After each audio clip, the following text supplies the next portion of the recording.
বাংলাদেশ পরিসংখ্যান ব্যুরো দেশের জাতীয় পরিসংখ্যান প্রণয়নের একমাত্র প্রতিষ্ঠান।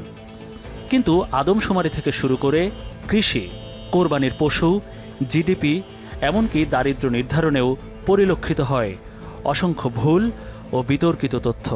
এটা হলো পজিটিভগুলো, যেগুলো আপনার পক্ষে যায় সেগুলোকে আপনি এক্সাজারেট করছেন, আবার যেগুলো আপনার বিপক্ষে যায় সেগুলোকে আপনি কমিয়ে দেখাচ্ছেন।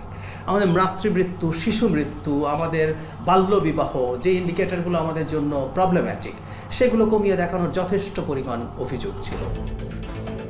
একটি দেশের অর্থনীতির স্বাস্থ্যের গুরুত্বপূর্ণ সূচক হল জিডিপি প্রবৃদ্ধির হার। সেখানেও ছিল কারসাজির অভিযোগ। এবার বিশ্বব্যাংক নিজেই বলছে আমাদের 7 ভাগের উপরে প্রবৃদ্ধি হবে। বিশ্বব্যাংক সবসময় কনজারভেটিভলি এস্টিমেট করে আমাদের জিডিপির গ্রোথ নাম্বারটা। তো আমি মনে করি এই বছর আমাদের জিডিপিতে এই চলতি অর্থ বছরে আমরা 8.25 থেকে 8.30% আমরা অর্জন করতে পারবো।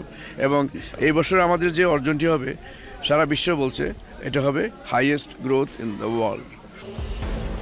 গত এক দশকে গড় জিডিপি প্রবৃদ্ধি ছিল 6.3 সর্বোচ্চ 8.15 জিডিপি দেখানো হয় 2018-19 অর্থ বছরে। ওই বছর ছিল নির্বাচনী বছর। বাংলাদেশের অর্থনীতিতে সুপরিচিত নাম ডক্টর জাহিদ হোসেন। দীর্ঘদিন তিনি ছিলেন বিশ্বব্যাংকের ঢাকা কার্যালয়ের প্রধান অর্থনীতিবিদ। অর্থনীতির গতি প্রকৃতি, পরিসংখ্যানের বিশ্বাসযোগ্যতা ও জিডিপি প্রবৃদ্ধি নিয়ে তার বিশ্লেষণ বরাবরই আলোচিত। তার কাছে টিম 360 ডিগ্রির প্রশ্ন ছিল গত এক দশকের জিডিপির বাস্তবতা নিয়ে। জিডিপি গ্রোথের হিসাবে যে একটা হস্তক্ষেপ হচ্ছে, এই ধারণাটা আমরা প্রথমে পেয়েছিলাম 2015 থেকে। অর্থবছর 16-র যে প্রাথমিক হিসাব বিবিএস করেছে 5.9% প্রবৃদ্ধি, সেটা যখন পরিকল্পনা মন্ত্রণালয়ে ফাইলটা পাঠানো হলো, তখন বিবিএসের ন্যাশনাল অ্যাকাউন্টসের লোকজনকে ডাকা হলো, ডেকে বকাঝকা করা হলো যে এই হিসাবটা তো খুব কম মনে হচ্ছে। তারপরে ওই হিসাবটা বদলায় 6.55 একটা প্রাথমিক প্রকাশ করা হলো বিবিএস থেকে।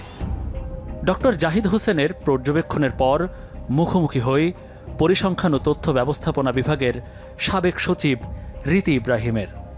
রাষ্ট্রীয় পরিসংখ্যান ব্যবস্থাপনায় দায়িত্ব পালন করেছেন দীর্ঘদিন, কিন্তু কথা শুরুতেই তুলে ধরলেন নিজের দায়িত্বকালীন এক বিব্রতকর অভিজ্ঞতা, একেবারেই অকপটে। জিডিপি পেলে আমি মুখ নিয়েই বলতে পারি।